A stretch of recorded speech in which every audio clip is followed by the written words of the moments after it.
There it is. There it is. We did it. Well, welcome everybody to Monday Night Live. Best night of the week. Best night of the week. Dean Nixon, Kate Semmens. We're in Turning Leaf. So excited to come at you live tonight and to open up. I mean, it is fall.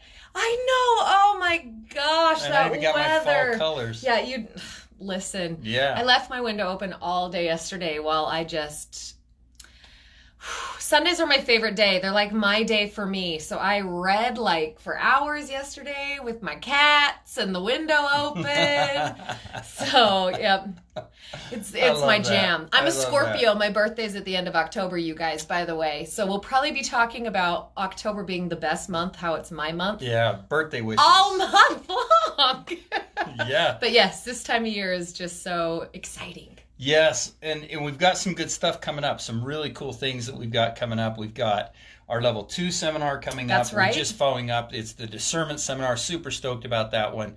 And then there's a lot of you out there over the last 2 years that I've been around this beautiful business called TurningLeaf Health and Wellness that I know you need Level 2. I know you need it. So stop putting it off.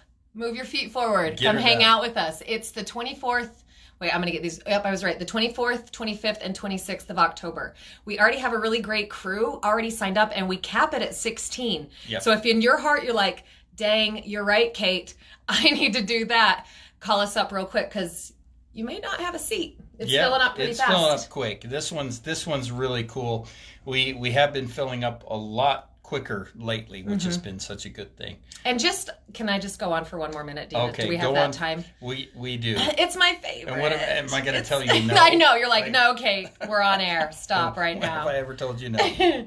But I don't know if I've gushed about Level 2 on our lives, but I do it in real life for people all the time. But Level 1 is so amazing. I always say it like took my blinders off of my face that I didn't even know I had and just like set them to the wayside, right? And I learned a lot about me. Level 2 walked me up a mountain and on my own personal development. Like that's how I feel like 3 days of just stepping up a mountain and then all of a sudden you've got this gorgeous view at the top of a mountain. It's just... You really do understand yourself a lot more and it is that discerning voice, and it's about learning what keeps you from listening to that discerning voice. So I'm very excited about this new crew. Yes. So the other thing that we have going on that's super exciting is and super important right now is on the 11th we have our stress and anxiety workshop coming out.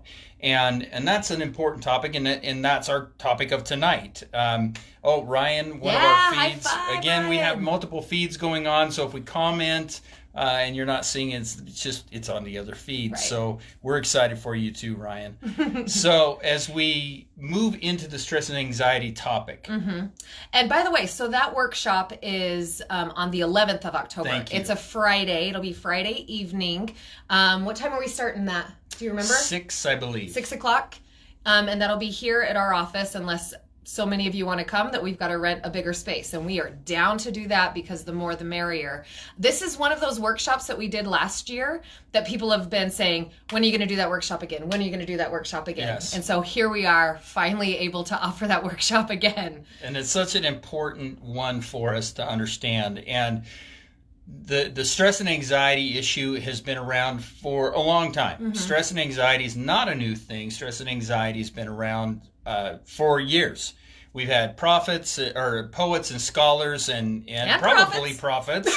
I mean, I don't know who's to say, but we've had so many comments. I mean, from Shakespeare to Plato to Aristotle to Marcus Aurelius to even just modern day people that we would think of that are commenting on this as being a part of the human condition. Yes, we're always talking about like Eckhart Tolle and Joe Dispenza, right? Like that's that idea of mastering your mind, being able to stay in the present in the now, so that we don't have as much stress and anxiety. Like, and that's really what it is, Kate. Yeah. And that's what I love that you touched on it. It is about staying in the now. And that's been one of the biggest issues we've had forever, is staying present, staying in this space. And I love the philosophy out there. I can't remember who coined the phrase, but I think it was Lu Tsao, from the author of the Tao Te Ching, who wrote, if you're anxious, it's because you're living in the future. If you're depressed, it's because you're living in the past. And there's a lot of truth to that. Is the anxiety that we're feeling a lot nowadays is because of our over focus, our over connection to that future, or what's going on in our lives. Right. And I think like sometimes that future is even like in 2 hours, right? Like that's still not the now. Right. And we've got to stay in the space that we're in. And that's our biggest challenge. Absolutely. And another reason that we're really focusing on stress and anxiety this month is, I think we did it in October last year as well, because we're heading into those months that tend to be really stressful and super fun and jolly, right? But there's just like a lot of social obligations and a lot of like stuff that comes up in the holiday season. And so to be able to really get some solid coping skills laid in place to help us get through and enjoy all of those experiences as much as we can. Yes, the holidays tend to be filled with stress and anxiety. We tend to stress over the bills. We tend to stress over the family. We tend to stress over travel. All of the things that are stressors in our lives. But again, those are all things that we are working to control rather than to learn to use that coping mechanism we talk of acceptance. Right, exactly. And also when it comes to stress and anxiety, we're seeing a lot of people come in and hang out in our office with us, sit on our couches, and try to work through some of the things that induce stress and anxiety, right? Like this is a pretty common symptom that I find working with clients, that they're like, I just get so anxious, and Right. working through the different things like that. So this is a really good one, you guys, this topic. It is. And I think this is one of the reasons why we're struggling with the issues that we have. Well, I don't think I know that the reason we're struggling with the things that we're struggling with in our world right now is a lot of what's coming at us is coming at us in droves. So social media, the globalization of information, the ability to tap in where things are streaming to you on a regular basis, where when I was a kid, you got the news from Walter Cronkite. And now anybody else hear his voice? Because when you said that, I could hear him in my head. Yes, and that's the way it is. And so we all got our news there. Now it's streaming. Now we're watching somebody streaming live from Bolivia or in Venezuela, and so our global consciousness is higher, but at the same turn of the coin, our awareness of the things that are going on in our lives that's not going on, or that's not the awareness of what's going on in others' lives that's not going on in ours, is also creating a level of stress and anxiety and a level of over connection to I'm stuttering for some reason. Over connection to the future and everything else, right? And this is also not something that's just like in a vacuum for adults. Like anxiety is something that is starting to affect our kids younger and younger and younger. Right. And in our group tonight, we talked a lot about like, at some point you have to hold the mirror up to yourself, right? So if you're a parent with a child who's struggling with anxiety, they probably are learning that a little bit, right? Well, and maybe not always the case. They're not learning the coping skills. Exactly. And that's such a valid point you're making. So as parents and as adults with children in our life, we not only need to learn it for ourselves, but learn it so we can teach the next generation coming up so that they are going to be better equipped with handling those emotions when they happen. And that is such an important piece, because so many times as parents, we're like, just relax, things are fine. And then we turn to our coping mechanisms that aren't healthy. We turn to Netflix. We turn to a couple beers. We turn to overwork or over exercise or whatever it is that we're using as those coping mechanisms in an unhealthy way. But yet we're trying to tell our kids, just relax, don't worry about what other people think. I got it. It's my job. And they're like, ooh. And so we do. It is important to learn the coping skills, but most importantly to model the coping skills. Absolutely. I'm just thinking of, I've got a cute little 11-year-old niece who is in intermediate school now. So All she's grown just up. getting so big and starting to have, for almost the first time, a lot of issues with her girlfriends, right? Like kind of switching up some social connections, and there's the gossip that's happening, and just kind of that Mean Girls Club is going down, and she's already like we're just barely into the first, just out of the first quarter of school, right? Like midterms are coming up in December or mid-year, right? And she's already like, I want to change schools, because that's her eject button. That's her cope, right? And so we got to talk a lot last night about different things that she can do, but it's just that anxiety. Like, I'm going to go to school tomorrow, and what are people going to say? What am I going to have to, who do I need to talk to? And how do I have to like almost ninja through all of this talk that's happening with her girlfriends? Right. And it's the same thing. An 11-year-old struggles with the same anxiety and emotional distress as I at 39 oftentimes do. Yes. Whoa, I already aged myself. I'm not 39 until the end of next month. Oh, okay. Hold up, Katie. Hey, I wasn't You're saying still nothing. 38. I was stepping out of that landmine. I'm like, I'm over here. Ooh, But my mom always said never ask or tell. that's so. right. I'm too transparent, I know. But it is so interesting that you bring that up, because one of the other pieces that I think is really impacting our children with stress and anxiety is our fears as adults. Mm-hmm. And a lot of us are really rooted in that fear-based thinking. We're really rooted in that I've got to think about it, I've got to solve it, I've got to fix it, or I've got to protect myself from it. I've got to insulate myself from it or not feel it. And that fear energy is a lot of what our children are picking up. Yes. Also, it's our fear for what our children are going to go through. We as parents Absolutely. oftentimes are scaring our children, because we're always talking about, and I remember my father telling me, he was just like, oh, so you think you can do it on your own? You think you can go out there and do this and do that and do that? You think you can do that on your own? And I remember thinking, well, I did until this conversation. I thought I had it. But did now until you're this making me moment. second guess myself. Now I don't know. And I remember I was so anxious to hit the eject button. I was so anxious to get out on my own and do my own thing. But that fear, that his fear that I couldn't do it, when he expressed that fear to me, then led me to doubt myself, which created a lot of stress and anxiety and a lot of fear to be able to go out on my own. And obviously, I jumped and went out and made it work, which I think a lot of our generation did and does. But it was one of those things that came with a lot of stress and a lot of anxiety.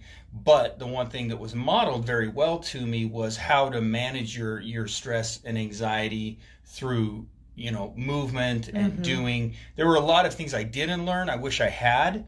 There's so many coping skills that I've learned since that I didn't learn in my home. They weren't taught to me through presence. And don't misunderstand, I had amazing parents, and I'll arm wrestle anybody over that. I have the best parents. All right. Here we go. But the reality is that there are a lot that we just don't learn. So we as parents really have to stop projecting our fears onto our kids. Does that make sense? Absolutely, absolutely. And I love that you even just brought up the energy of it, because even just the projection of fear, I'm sorry, let me back up. Not just that projection of fear, but also like we spoke of just a minute ago, like, oh no, everything's fine, we're okay. And then we go use our adult coping skills, right? Right. And we leave our little ones left with that energy of fear. Like if you still are carrying that anxiety in you, it's permeable. That's not we can feel each other's energy, right? Even though, and especially when we're young, we don't have labels for that. We haven't experienced it enough. We can't describe it oftentimes. Like if you ask a little kid to try to describe it in their body, right? Like I know how anxiety feels for me. But once again, I'm an old lady. So how you just got to tell us how old you were. How young I am, I know. But for like a 5-year-old, they're not going to be able to describe that. They haven't had that kind of life experience yet. But they can feel it. Unless we teach them. Exactly. Is what your point is. Is what I'm getting to. Yeah. So not only do we need to employ better coping skills on our own, but then also be able to teach them, well, and so that all that energy can also, so you're not lying like, oh no, everything's fine, and then you're still like a hot mess, right? Because they're not sensing everything's fine. But let me point out too Perfect. is that yes, you're helping them identify what those feelings are, but we have to be careful not to project feelings. Yes. And that's one thing that we do struggle with as adults is we project. We're like, oh, they probably are feeling this. It's like when people put costumes on their cats and go, look, they're so happy. Sorry, I had to. But the reality is we project human feelings. We project these human feelings onto animals. They don't feel those. But we also do that with children. We project adult feelings into children. And we're like, oh, well, they must be feeling this. They must be feeling that, when they don't even know. Right. And so sometimes we misteach our children. Yes. We misteach them what they're feeling. And so a child starts to feel like, oh, I'm not supposed to feel anxious. I'm not supposed to feel anxiety. I'm not supposed to feel... People, your children are supposed to feel anxiety. Your children, they're supposed to feel stress. We all are. Yeah. The difference is we have to teach them how to cope with it, not avoid it. Yes. And that's where we're falling down every day. Where we're falling down every day is we're trying to wrap them in bubble wrap, and we're like, oh, we're living in this world of anxiety. We're living in this world of stress. We have got to reduce stress. We've got to manage stress. Why do you want to manage stress? You don't want to manage stress. You don't want to like... Here's stress. Here's how you can be involved. No, you want to teach stress. You got to teach that child how to manage the stress within themselves. They've got to learn how to cope with that stress. Right. Does that make sense? Absolutely. Because just like any emotion, it's just information, right? Like, thank heavens that we experience anxiety and stress.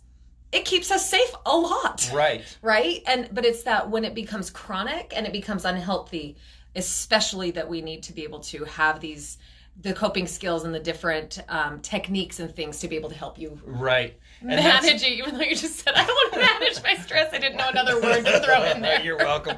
But that brings up another point, too, is that there's the self-created stress and anxiety. That's the stuff we have to eliminate through boundaries with our imagination. That's what we have to eliminate through meditation and mindfulness. Now, that stuff isn't necessary. Right.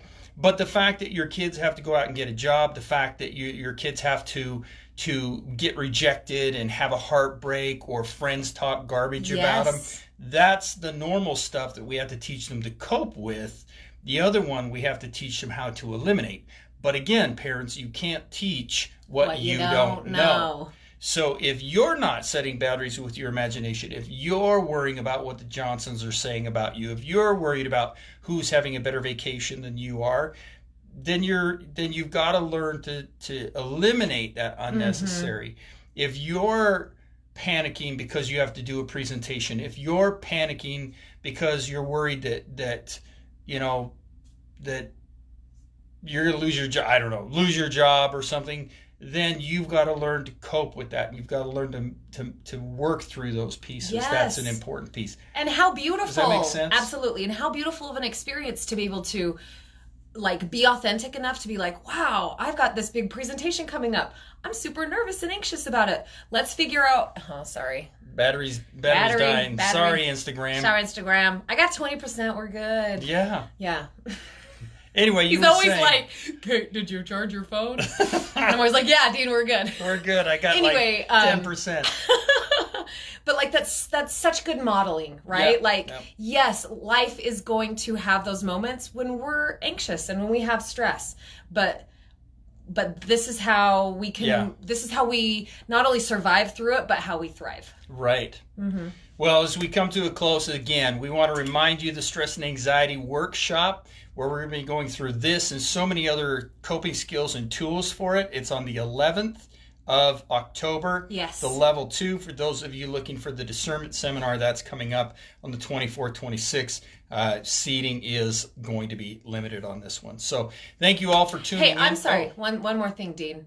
Make sure you're here next Monday night, because we just might throw in a giveaway for the Stress and Anxiety Workshop. All right. I haven't ran that by him yet, but apparently that's happening. We'll see you next Monday at 8. All right. As always, thank you everybody for tuning in. Please like and share our videos. And most importantly, please take this topic and talk about it. Yep. Water Talk to cooler, your dinner family, tables. dinner table. Please, please, please, please, people, let's talk. Let's communicate. We'll talk to you again next Monday. I'll go this way, you go that way. Love you guys. Oh, that is not going to happen.